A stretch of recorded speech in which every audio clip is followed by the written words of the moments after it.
নমস্কার শ্রোতা বন্ধুরা, গল্পের ঝুড়ি নিয়ে আজ আবার আপনাদের সামনে হাজির হলাম।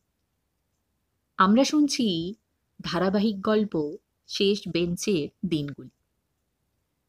এই গল্পটির আজ তৃতীয় পর্বটি আমরা শুনব।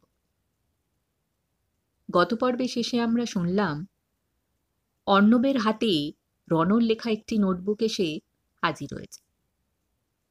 সেই নোটবুকে এমন কিছু লেখা আছে যা পড়ে অর্ণবের চোখ জলে ভরে উঠেছে। এদিকে গল্পে রণও কিন্তু বর্তমানে নিখোঁজ। সত্যি কি অর্ণব রণকে খুঁজে পাবে? তাহলে চলুন ঠিক কি ঘটলো এরপর জানার জন্য শুরু করি আজকের পর্বটি।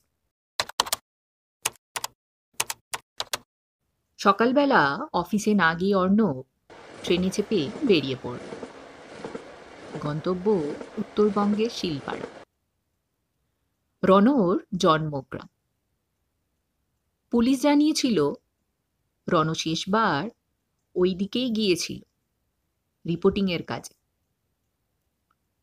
ট্রেনের জানলা দিয়ে দেখা যায় পাহাড়ের গায়ে কুয়াশা আর দূরে সবুজ ধানের ক্ষেত। অর্ণবের হাতে শক্ত করে ধরা নীল খাতা, রণর শেষ স্মৃতি। গ্রামে পৌঁছে সে জানতে পারল রণ গত সপ্তাহে এসেছিল স্থানীয় এক রহস্যজনক দুর্ঘটনার খবর সংগ্রহ করতে। গ্রামের পাশে পুরনো এক কলেজ হোস্টেল অনেক বছর আগে বন্ধ হয়ে গিয়েছিল। শোনা যায় এক ছাত্র রহস্যজনকভাবে সেখানে মারা যায়,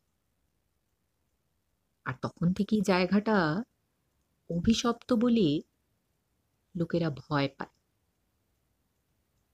রণ সেখানে গিয়েছিল সাক্ষাৎকার নিতে, তারপর থেকেই নিখোঁজ। অর্ণব সাহস করে সন্ধেয় গেল সেই পরিত্যক্ত হোস্টেল ভবনে। ভিতরে ঢুকতেই বাতাস ভারী।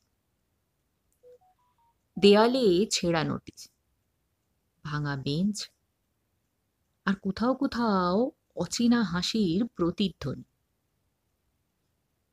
হঠাৎ আলো পড়ল দেয়ালের এক কোণে। একটা নাম লেখা আছে চকের দাগে, রণ সেন, 2008। অর্ণব থমকে গেল। ওরা তো তখনই কলেজে পড়তো। অর্থাৎ এই ভবনে রণ আগে এসেছিল, অনেক আগেই। খাতার একটা পৃষ্ঠা মনে পড়ল। রণ একবার লিখেছিল, এই জায়গাটা আমাকে টানে, যেন অতীতের কেউ ডাকছে। অর্ণব কাঁপা হাতে ফোনের টর্চ জ্বালিয়ে হোস্টেলের ভেতর ঘুরতে লাগল। একটা ঘরের দরজা আধখোলা। ভিতরে পড়ে আছে একটা পুরনো রেকর্ডার। চালু করতেই কাঁপা কণ্ঠে রণর আওয়াজ শোনা গেল,